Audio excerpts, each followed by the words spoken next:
Joining me now is Todor Tagarev. He is a Bulgarian military analyst and has served as the Minister of Defense. He joins us from the capital, Sofia. Talk to us about the significance of Lysychansk falling into Russian control. This was the last major city in Luhansk. Is Russia winning this war? I don't estimate this as a strategic victory. Taking Lysychansk has a symbolic value for Russia. We remember what President Putin stated on February 21st, that Russia recognizes the independence of the so-called Donetsk and Luhansk People's Republics in the territories of the whole administrative regions. Taking Lysychansk means that the occupying forces of Russia now have control over the whole Lugansk region of Ukraine. But from the military point of view, it doesn't mean much. We're witnessing a war of attrition where the two sides advance and retreat a few kilometers here and there.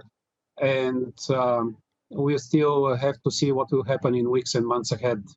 And what do you think Russia's next step will be? Do you think Odessa could possibly be next?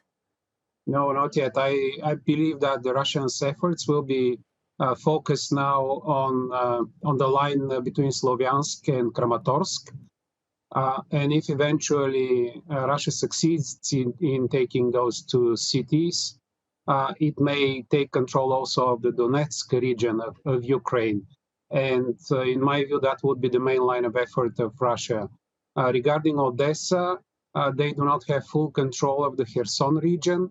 As we see, they do not have, they do not enjoy the maritime superiority they have in the first months of the war due to the delivery of anti-ship missiles to Ukraine. So Russia cannot practically conduct an assault from the sea. It needs to rely on progressing land forces, but in that particular region, I think the strength of the two armies are more equal than they are in Donetsk and Lugansk. The Australian Prime Minister was in Kyiv today and pledging more military support to Ukraine more than 4 months into this war. Do you think we're running into a danger potentially of Ukraine fatigue among these Western countries as people deal with rising fuel prices and potentially shortcomings in the winter? Yes, that is a possibility, and that is also one of the objectives of Kremlin. Kremlin tries to put pressure on the European countries and basically all the countries that provide support to Ukraine, including to using energy as a weapon. And eventually he will try to cause food shortages, in particular in Africa, and maybe as a result to increase the migration pressure on Europe, and thus achieve reducing the support of European countries as a minimum to Ukraine.